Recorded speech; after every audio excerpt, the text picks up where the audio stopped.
ભારતનો સાંસ્કૃતિક વારસો, ગુજરાતનો સાંસ્કૃતિક વારસો, ભારતના જે કંઈ પણ મેળાઓ છે એ બધા જોયા બાદ હવે આપણા પહેલા પાઠનો અગત્યનો ટોપિક ભારતમાં આવેલી વિવિધ પ્રજાઓ તરફ આગળ વધી રહ્યા છે. આ બોર્ડની અંદર સૌથી વધુ પૂછાતો મુદ્દો છે, એટલે આમાં ખાસ ધ્યાન રાખવું જરૂરી છે. આ બધા ટોપિકમાંથી કંઈક ને કંઈક પ્રજા અવારનવાર પૂછાતી જતી હોય છે. એટલા માટે હવે આપણે આજે સ્ટાર્ટ કરીએ છીએ ભારતમાં આવેલી પ્રજાઓ વિશે માહિતી આપો. ભારતમાં અલગ અલગ પ્રકારની જે કંઈ પણ પ્રજાઓ આવી છે એના વિશેની માહિતી આપણે આપવાની છે. તો કરીએ શરૂઆત ભારતમાં આવેલી પ્રજાઓ. ભારતમાં આવેલી પ્રજાઓ વિશેની વાત કરીએ તો ઇતિહાસમાં ઘણી બધી કંઈક વાતો થતી હોય છે. એમાંની એક વાત કે ભાઈ આદિમાનવની ઉત્પત્તિની વાત કરીએ તો આદિમાનવની ઉત્પત્તિ ભારતમાં તેમજ દક્ષિણ આફ્રિકાના પૂર્વ ભાગમાં. આદિમાનવની ઉત્પત્તિ બે જગ્યાએ થયેલી માનવામાં આવે છે.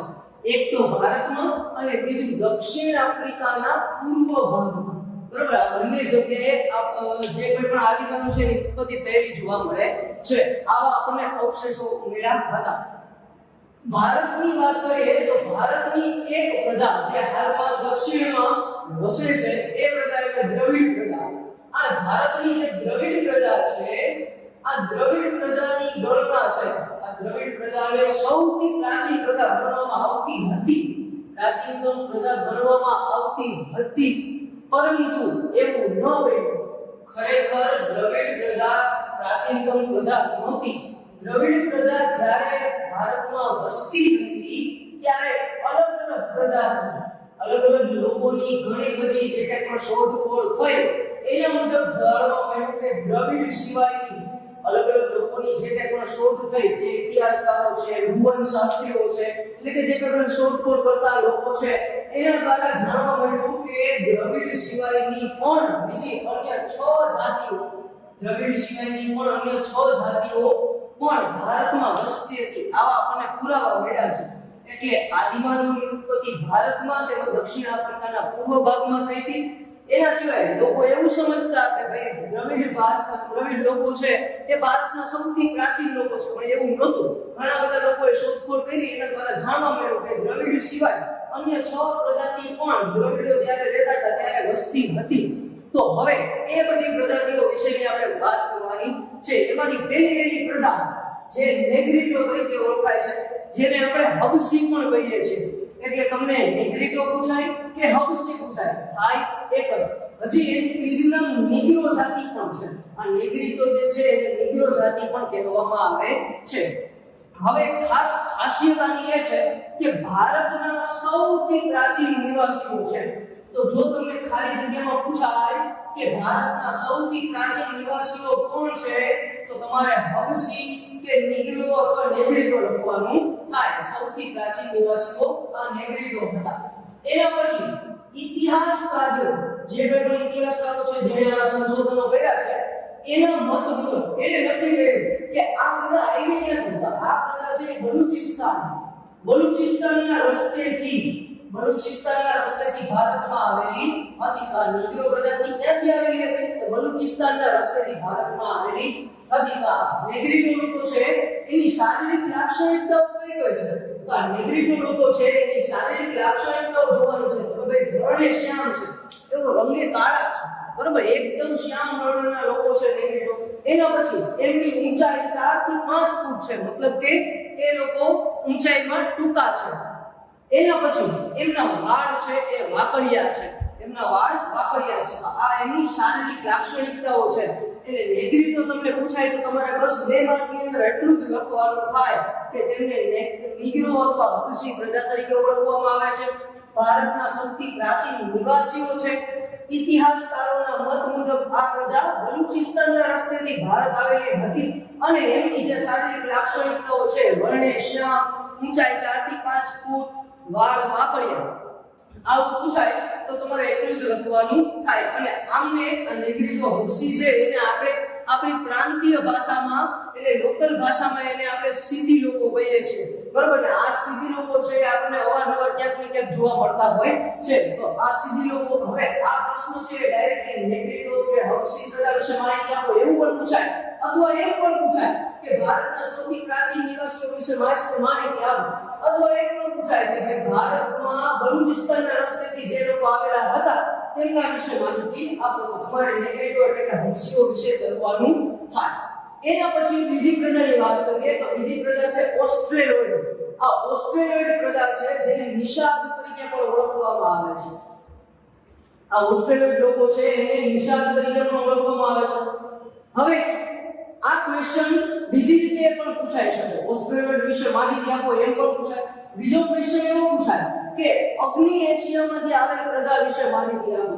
અગ્નિ એશિયા તો એનો મતલબ એમ થયો કે આ ઓસ્ટ્રેલોઇડ એટલે કે નિષાદ લોકો છે ક્યાંથી આવેલા હતા? તો અગ્નિ એશિયામાંથી આવેલા હતા. તો અગ્નિ એશિયામાંથી આવેલી પ્રજા એટલે કઈ? ઓસ્ટ્રેલોઇડ લોકો થશે. એના પછી જોઈએ તો ભારતની અંદર આપણે જોઈએ છીએ ઘણા બધા ભીલ લોકો રહે છે. આ ભીલ લોકો એટલે આપણને ખબર છે કે ઘણા બધા જંગલ વિસ્તારની અંદર કે અમુક એવા ગુજદાર વિસ્તાર કે જ્યાં કોઈ જતું હોય એવા વિસ્તારમાં ભીલ લોકો રહેતા હોય છે. આ ભીલ પ્રજા માટે આ નિષાદ શબ્દ ઉપયોગમાં આવે છે. આ ભીલ પ્રજા માટે નિષાદ શબ્દ કેના માટે ઉપયોગમાં લેવામાં આવે છે? તો કે ભીલ પ્રજા માટે ઉપયોગમાં લેવામાં આવે છે. ભારતમાં આ જે નિષાદ છે એ નામ આપ્યું કોણે? તો ભારતમાં આર્ય નામની પણ પ્રજાતિ આવી ગઈ છે. અહીંયા આપણે અલગ અલગ જે પણ જાતિઓ જોશું એમાંથી એક આર્યની પણ વાત આવશે. તો એ આર્યોએ ભારતમાં આ જે ઓસ્ટ્રેલિયન લોકો છે એમની નિષાદ નામ આપ્યું. બરાબર? તો નિષાદ નામ આપવાનો ફાળો આર્યોને થાય છે. હવે જોઈએ આ ઓસ્ટ્રેલિયન લોકોની લાક્ષણિકતાઓ, શારીરિક લાક્ષણિકતાઓ. તેઓ પણ વર્ણને કેવા હતા? શ્યામ. બરાબર? મતલબ કે તેઓ પણ કાળા હતા. એનું માથું એકદમ લાંબુ અને પહોળું હોય છે. એનું માથું એકદમ લાંબુ અને પહોળું હોય છે. માથું લાંબુ અને પહોળું એ એમની શારીરિક લાક્ષણિકતા છે. એનું કદ એકદમ ટૂંકું હોય છે. કદ ટૂંકું એટલે હાઈટ બહુ ઓછી હોય છે. અને એનું નાક એકદમ ચપટું, ચીકું નાક હોય છે, ચપટું નાક હોય છે. આ એની શારીરિક લાક્ષણિકતાઓ છે. તો ભારતની અંદર આવા પ્રકારના લક્ષણો કઈ કઈ જાતિમાં જોવા મળે છે? તો ભારતની અંદર કોલ, આ કોલ નામની જાતિ છે. કોલ અને મુંડા, આ કોલ અને મુંડા નામની જાતિમાં આ લક્ષણ જોવા મળે છે.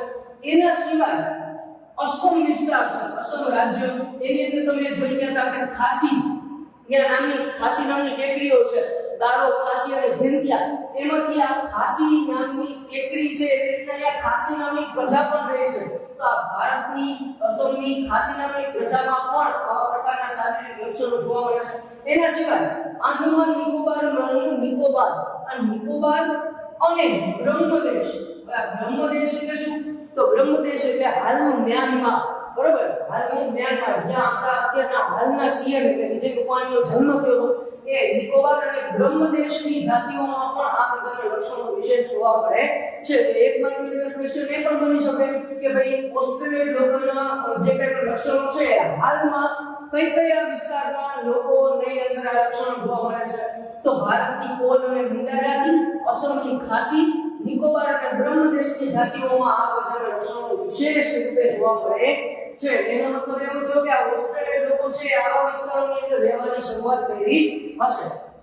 એના પછી વાત કરીએ તો ભારતની જે પણ સંસ્કૃતિ છે, આ ભારતની જે સંસ્કૃતિ છે અને ભારતની જે સભ્યતા છે, આ ભારતની સંસ્કૃતિ અને સભ્યતાનો જે વિકાસ થયો છે, આ વિકાસમાં સૌથી મહત્વનો ફાળો આપ્યો હોય તો આ ઓસ્ટ્રેલિયન લોકો, મતલબ કે સંસ્કૃતિને આગળ વધારવામાં, સભ્યતાને આગળ વધારવામાં, લોકો જે આદિમાનવમાંથી સભ્ય બન્યા એની અંદર સૌથી વધારે મહત્વનું પ્રદાન આપ્યું હોય તો ઓસ્ટ્રેલિયન લોકોએ પ્રદાન આપેલું હતું.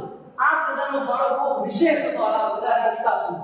એના પછી એની પાસે અમુક પ્રકારના કૌશલ્ય હતા, મતલબ કે પોતાની પાસે કંઈક આવડત હતી, પોતાનો કંઈક સાંસ્કૃતિક વારસો હતો. તો એ કયો? તો ભાઈ એ લોકો છે ને એની પાસે પહેલી ખાસિયત હતી કે એ લોકો માટીના વાસણો બનાવી શકતા. માટીના વાસણો બનાવવા માટે આ ઓસ્ટ્રેલિયન લોકો વધારે પ્રખ્યાત હતા. માટીના વાસણો બહુ સારી રીતે બનાવી શકતા. એના પછી ખેતી પણ એ કરતા. ખેતી કરવાની વાત પણ અહીંયા ઓસ્ટ્રેલિયન સાથે જોડાયેલી છે. ખેતી કરવી એ પણ એનું એક કૌશલ્ય હતું. એના સિવાય આપણે જે કોટન કહીએ છીએ, સુતરાઉ કાપડ, તો આ સુતરાઉ કાપડનું વણાટકામ પણ આ ઓસ્ટ્રેલિયન લોકો કરતા હતા. સુતરાઉ કાપડનું વણાટકામ આપણે પહેલાના સમયમાં કદાચ તમને ખબર હોય તો આ કાપડ વણવા વાળા ભાઈ હોય એ ઉપર આવું મશીન હોય એમ ઉપરથી નીચે નીચે નીચે આમ કરતા હોય છે એવી રીતના સુતરાઉ કાપડનું વણાટ કામ થતું. એ સુતરાઉ કાપડનું વણાટ કામ કરવાનું શ્રેય પણ ઓસ્ટ્રેલિયન લોકોને જાય છે. એમની પાસે કયા કૌશલ્ય હતા? 3 કૌશલ્ય હતા. એક માટીના વાસણો બનાવવા, એક ખેતી કરવી અને એક ત્રીજું હતું જે સુતરાઉ કાપડનું વણાટ કામ કરવું. તો આ ત્રણેય કૌશલ્યો પણ એક માર્કની અંદર પૂછાઈ શકે. એના પછી એક નોંધ છે. હવે ભાઈ પ્રશ્ન એ છે કે ઓસ્ટ્રેલિયન છે એમની કઈ ધાર્મિક માન્યતાઓ હતી કે ભગવાનમાં કે એમાં કઈ માનતા હતા ખરા? તો કે હા, ખાલી આપણી પાસે એટલી માહિતી છે કે તેઓ ધાર્મિક માન્યતાઓમાં માનતા હતા. તેમની કઈ ધાર્મિક માન્યતાઓ હતી આવું જાણવા મળ્યું છે કે ધાર્મિક માન્યતાઓ હતી આવું ઓસ્ટ્રેલિયનની સાથે જોડાયેલું છે. અહીંયા આપણે આ પેલી પ્રજા નેગ્રીડો એટલે હંસી, બીજી પ્રજા ઓસ્ટ્રેલિયન એટલે નિશા, આવી રીતના આ બંને પ્રજાઓ જોઈ જેની અંદરથી કેવી રીતના ક્વેશ્ચન પૂછાય. ખાસ આની અંદર યાદ રાખવાનું કે જે શારીરિક લાક્ષણિકતાઓ છે અલગ અલગ જે જાતિ લખીએ છીએ આડાવડી ન થાય એ ખાસ ધ્યાન રાખવું. એના સિવાય એની અંદરથી ક્વેશ્ચન કેવી રીતના પૂછાઈ શકે તમે જાતે બનાવતા શીખી જશો એટલે આરામથી આવડી જશે.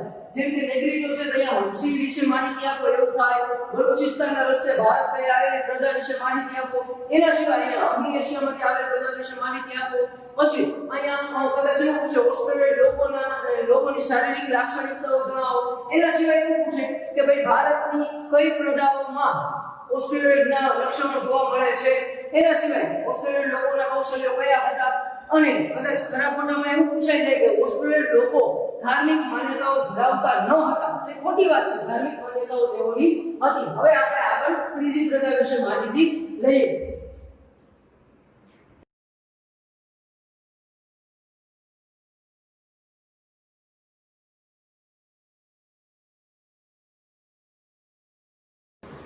હવે ત્રીજી પ્રજા વિશેની માહિતી લઈએ તો ત્રીજી પ્રજા જે છે એ છે દ્રવિડ લોકો.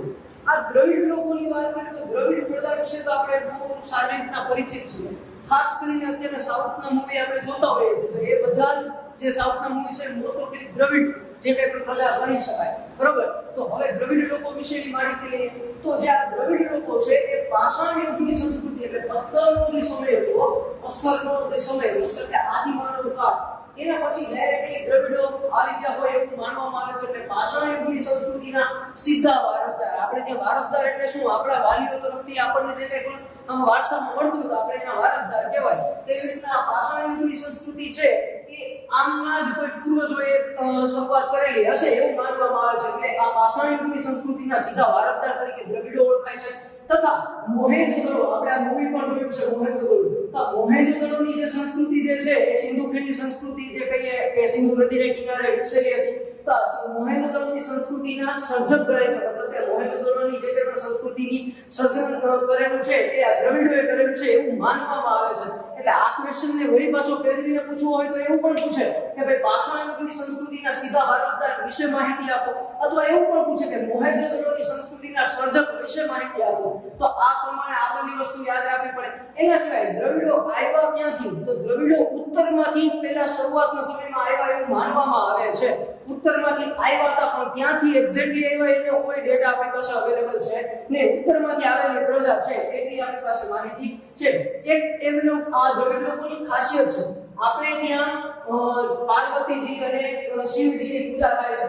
તો આ દ્રવિડો છે એને માતા રૂપે, પોતાની માતા રૂપે દેવી, બરાબર, દેવી અને દેવતાઓ આપણે બોલીએ છીએ એમાં માતા રૂપે દેવી એટલે કે પાર્વતીજી, દેવી એટલે પાર્વતીજી, અને પિતૃ રૂપે પરમાત્મા. તો આપણે બધાય પરમાત્મા એટલે સૌથી વધારે મહાન એવા દેવ કહીએ એટલે શિવ. તો આ પાર્વતી અને શિવની પૂજા, બરાબર, પાર્વતી અને શિવની પૂજાની લોકોને સમજ આપી હોય તો એ લોકો હતા દ્રવિડ લોકો. શિવ અને પાર્વતીની પૂજા, દેવી અને પરમાત્માની પૂજાની ભેટ આપણને આપણા દ્રવિડ લોકો હતા. એના પછી વાત કરીએ તો આપણે ત્યાં રોજ સવારે અને સાંજે દીપ ને ધૂપ ને આરતી ને બધું કરીએ છીએ. તો આ ધૂપ દીપ આરતી પૂજા કરવાની જે પરંપરા આપણે ત્યાં શરૂઆત થઈ છે, તો આ ધૂપ છે, દીપ છે, આની અને આરતીની પૂજા કરવાની પરંપરાની ભેટ પણ આપણને દ્રવિડ લોકોએ આપી છે. એનો મતલબ એ કે આ લોકોએ જે કંઈ પણ ધાર્મિક માન્યતાઓ છે એ શરૂ કરી હોવાનું માનવામાં આવે છે દ્રવિડ લોકો. બરાબર, એટલે એક માર્કના ખરા ખોટામાં પણ પૂછાઈ શકે. કે દ્રવિડોએ ધૂપ દીપ આરતીની શરૂઆત કરી હતી, સાચું કે ખોટું તો એ પ્રમાણે આપણે લખવાનું થાય. એના સિવાય દ્રવિડો બહુ વધારે એવા ધાર્મિક પ્રવૃત્તિમાં માનતા એવા લોકો હતા, એટલા માટે એમણે પ્રકૃતિની પૂજા કરવાની શરૂઆત કરી. પ્રકૃતિ એટલે આપણને ખબર છે, એ લોકો એવું કરતા કે ભાઈ સૂર્ય છે તો સૂર્ય પ્રકૃતિની અંદર જ આવે, તો સૂર્ય છે આપણને પ્રકાશ આપે છે તો એ આપણા માટે ભગવાન કહેવાય. જમીન છે, જમીનમાં આપણે કઈ વાવીએ છીએ એમાંથી કઈ ઉગે છે તો એ પણ પ્રકૃતિ જ કહેવાય, તો આ આપણે એની પૂજા કરવી જોઈએ. એના સિવાય પશુઓ પ્રત્યેનો પ્રેમ એ પણ દ્રવિડોમાં બહુ વિશેષ હતો, તો પશુઓની પૂજા કરવાની શરૂઆત પણ આમણે જ કરેલી. બરોબર, પ્રકૃતિ પૂજા અને પશુ પૂજાની શરૂઆત કરનાર કોઈ હોય તો એ પણ દ્રવિડ લોકો હતા. એટલે પ્રકૃતિ પૂજા અને પશુ પૂજા વિશેની માહિતી તમને કહે તો પણ દ્રવિડ લોકો સાથે જોડાયેલી છે. એના પછી વાત કરીએ તો અત્યારના સમયમાં જોઈએ તો આપણા સમયમાં આપણે ત્યાં પુરુષ પ્રધાન દેશ છે. પુરુષો જે પ્રમાણે આગળ ચાલતા હોય છે, સ્ત્રીઓ એમની પાછળ ચાલે છે, પણ એવું અહીંયા નહોતું. દ્રવિડ લોકોનો સમય જે શરૂઆતનો સમય હતો એમાં માતૃમૂલક પ્રથા હતી. એવી માતૃમૂલક પ્રથા, માતૃમૂલક પ્રથા એટલે શું? તો અત્યારના જેમ કોઈ પણ આપણા ઘરના પુરુષ જે વડીલ હોય એ આખા ઘરનું હેન્ડલિંગ કરતા હોય છે, એવી રીતના આ લોકોના સમયમાં જે કોઈ પણ લેડીઝ છે એ આખા ઘરનું હેન્ડલિંગ કરતી. એટલે માતૃમૂલક પ્રથા મતલબ કે એનો મતલબ એવો થયો કે આ દ્રવિડોના સમયમાં સ્ત્રીઓ વિશેની જે કંઈ પણ વાતો છે એ બહુ વધારે હતી. મતલબ કે સ્ત્રીઓને વધારે પડતું માન સન્માન આદર આપવામાં આવતો હતો એ દ્રવિડ લોકોના સમયમાં. એમનામાં ઘણા બધા પ્રકારના કૌશલ્યો હતા. દ્રવિડો બહુ હોશિયાર અત્યારના પણ છે અને એ સમયે પણ હતા. એમનામાં કૌશલ્ય ઘણા બધા હતા, જેમાંનું પહેલું કૌશલ્ય અવકાશી ગ્રહોનું ક્ષેત્ર. આપણે ઘણી બધી વખત ઘણા બધા વડીલો પાસેથી જાણ્યું હોય છે કે અવકાશ એટલે આકાશમાં જોઈને ઘણી બધી કંઈક ને કંઈક આકાશવાણી કરી દેતા હોય છે કે આ વખતે આવું થશે, આવું થશે. ટૂંકમાં નક્ષત્રોને એવું બધું જોતા હોય કે અવકાશની જે કંઈ પણ પરિસ્થિતિ છે એ જોતા હોય. તો અવકાશી ગ્રહો વિશેનું ક્ષેત્ર એટલે ખગોળ શાસ્ત્ર તમે કહો અથવા તમે તારાઓ વિશેની કે સૂર્ય વિશેની જે કંઈ પણ માહિતીઓ દ્વારા પરિસ્થિતિ કેવી બનશે એ બધીની માહિતી જો તો એ બધી વસ્તુનું કૌશલ્ય દ્રવિડોમાં તમને જોવા મળતું. એના સિવાય કાતવું અને વણવું, આપણે આગળ જોઈ ગયા એ સુતરાઉ કાપડને કાતવું પણ પડે અને પછી વણવું પડે. તો આ કાતવું અને વણવું આ કલા પણ દ્રવિડોમાં જોવા મળતી. મતલબ કે કાપડને કાતવાની અને વણવાની શરૂઆત પણ દ્રવિડોમાં થઈ ચૂકી હતી. એના પછી રંગવું, આપણે કલર કામ પેઇન્ટિંગ કરતા હોઈએ છીએ તો એવી રીતના પોતાના જે કંઈ પણ નિવાસસ્થાન છે અથવા પોતાની જે કંઈ પણ વસ્તુઓ છે એને રંગ કરવાની કલા પણ આ લોકોમાં હતી. ઘણી બધી જગ્યાએ ગુફાઓમાં એમણે પોતાના કંઈક ને કંઈક કલરો પ્રદર્શિત કરી, વૃક્ષોની કંઈક પણ વનસ્પતિમાંથી અમુક અમુક પ્રકારના પદાર્થોથી ઘણી બધી વસ્તુઓ રંગેલી જોવા મળે છે. એના પછી હોળી અને તરાપા. હોળી તરાપા બનાવવાની, હોળી એટલે તો આપણને બધાને ખબર છે, પણ તરાપા એટલે નદીઓમાં તમે બધા જોતા હશો, નદીઓમાં નીચે ઘણા બધા લોકો વાંસના 3-4 બંબુ ઊભા કરી એની ઉપર કંઈક પતરું કે કંઈ પણ વસ્તુ રાખીને પછી નદીમાં એક જગ્યાએથી બીજી જગ્યાએ તરતા હોય છે. તો એ હોળી અને તરાપા બનાવવાનું કૌશલ્ય પણ દ્રવિડોમાં જોવા મળતું. તો એક માર્કના ક્વેશ્ચનમાં એ પણ પૂછાઈ શકે કે દ્રવિડ લોકોમાં કયા કયા કૌશલ્યો હતા? તો દ્રવિડ લોકોમાં 3 પ્રકારના કૌશલ્ય, 4 પ્રકારના જોવા મળ્યા કે અવકાશી ગ્રહોનું ક્ષેત્રમાં એ નિષ્ણાત હતા, કાતવું અને વણવું એમની એક મહત્વની કલા હતી, રંગવું છે એમની વિશેષતા હતી, હોળી તરાપા બનાવવા એ પણ એમની આવડત હતી. તો આવી રીતના એ કૌશલ્ય જોવા મળતા. એના પછી દ્રવિડો છે પહેલા શરૂઆતમાં ઉત્તર ભારતમાં રહેતા. દ્રવિડો છે પહેલા શરૂઆતમાં ઉત્તર ભારતમાં રહેતા જોવા મળતા હતા. પણ શરૂઆતના સમયની વાત કરીએ, દ્રવિડોની વાત કરીએ તો દ્રવિડો આપણને ઉત્તર ભારતમાં જોવા તો મળતા હતા, પણ એ ધીમે ધીમે અમુક લોકોના આગમનને કારણે એ લોકો ધીમે ધીમે ખસવા માંડ્યા. તે ખસીને પછી ગયા ક્યાં એ જોવાનું છે. તો દ્રવિડો છે એ પેલા શરૂઆતના સમયમાં ઉત્તર ભારતની અંદર રહેતા, બરોબર. પછી ધીમે ધીમે અહીંયા એક હિન્દુકુશ પર્વત છે, હિન્દુકુશ પર્વત ટપીને એક પ્રજા આવી. એ પ્રજા હતી આર્યો. આ આર્યો પ્રજા આવી એટલે આર્ય છે ધીમે ધીમે ઉત્તરમાં આવવાની શરૂઆત કરી. ઉત્તરમાં આર્યો આવતા ગયા, એવી રીતના દ્રવિડો ધીમે ધીમે નીચે ખસતા ગયા. જેમ જેમ આર્યો ઉપર આવતા ગયા એમ દ્રવિડો નીચે ખસતા ગયા. એમ કરીને આર્યો છે એને ઉત્તર ભારત અને દ્રવિડો છે એમને દક્ષિણ ભારતમાં સ્થાયી થવાનું નક્કી કર્યું. એટલા માટે આપણને ગયા વખતે 9મા ધોરણમાં 19મા પાઠમાં જોઈ ગયા હતા કે દ્રવિડ જે કંઈ પણ પૂર્વની ભાષાઓ છે એ આપણને દક્ષિણમાં જોવા મળે છે. તો આ દક્ષિણમાં ધીમે ધીમે ખસતા ગયા એ દ્રવિડો હતા અને ઉત્તરમાં જે આવ્યા એ આર્યો હતા. એટલે ઉત્તરમાં આર્યોનું પ્રભુત્વ વધ્યું એટલે દક્ષિણમાં ધીમે ધીમે દ્રવિડો ખસવાની શરૂઆત થઈ અને દ્રવિડો પછી છેલ્લે દક્ષિણ ભારતમાં જ સ્થાયી થવા લાગ્યા. આવી રીતના તે લોકો ત્યાં સ્થાયી થયા. તો હાલની અંદર વાત કરીએ તો દક્ષિણ ભારતની અંદર દ્રવિડ કુળની ઘણી બધી ભાષાઓ બોલાય છે. જેમાંની કન્નડ આપણને ખબર છે, તમિલ ખબર છે, મલયાલમ ને તેલુગુ આપણને બધાને પેલા ખબર છે કે દક્ષિણ ભારતમાં રાજ્ય છે એટલે કેરળ છે. તો કેરળની ભાષા મલયાલમ છે. કેરળની ભાષા મલયાલમ છે. એની બાજુમાં જોઈએ તો અહીંયા તમિલનાડુ છે. તમિલનાડુની ભાષા છે તમિલ. તમિલનાડુ એની ભાષા છે તમિલ. એની પછી ઉપરની વાત કરીએ તો અહીંયા ઉપર છે આંધ્રપ્રદેશ અને અહીંયા તેલંગાણા. તો આંધ્રપ્રદેશ અને તેલંગાણાની વાત કરીએ તો એ લોકોની ભાષા આપણને તેલુગુ જોવા મળે છે. એ લોકોની ભાષા તેલુગુ જોવા મળે છે. અને અહીંયા એક રાજ્ય છે જેનું નામ છે કર્ણાટક. ત્યાં આપણને કન્નડ ભાષા બોલતા લોકો જોવા મળે છે. તો આ પ્રકારે આ ભાષા બોલતા લોકો કન્નડ, તેલુગુ, તમિલ અને મલયાલમ ભાષા બોલતા લોકો આપણને દક્ષિણ ભારતમાં જોવા મળે છે. અને આ ભાષાઓ છે એ દક્ષિણ ભારતની ભાષાઓ અથવા દ્રવિડ કુળની ભાષાઓ તરીકે પણ ઓળખાય છે. દ્રવિડ કુળની ભાષાઓના નામ જણાવો આપણને પૂછાય એકમાં તો આપણે કન્નડ, તેલુગુ, તમિલ અને મલયાલમ લખવાનું થાય. આવી રીતે દ્રવિડ લોકો ધીમે ધીમે પહેલા શરૂઆતમાં ઉત્તર પછી ધીમે ધીમે કરતા કરતા દક્ષિણમાં વસવાની શરૂઆત થઈ. એના સિવાય આમાં યાદ રાખવા જેવું એ છે કે પાષાણ યુગની સંસ્કૃતિના સીધા વારસદાર અને મોહેન્જો-દડોની સંસ્કૃતિના સર્જક ગણવામાં આવે છે. એના સિવાય બીજો મહત્વનો પ્રશ્ન એ છે કે દ્રવિડોના સમયમાં કઈ પ્રથા પ્રચલિત હતી. આ એક બહુ ઇમ્પોર્ટન્ટ પોઈન્ટ છે કે એમના સમયમાં માતૃમૂલક પ્રથા પ્રચલિત હતી. મતલબ કે સ્ત્રીઓને વધુ સન્માન માન આપવામાં આવતું હતું. તો આવી રીતે દ્રવિડ લોકો વિશેની માહિતી જોઈ. હવેના લેક્ચરમાં આપણે આગળની જે કંઈ પણ પ્રથાઓ છે એના વિશે માહિતી લેશું.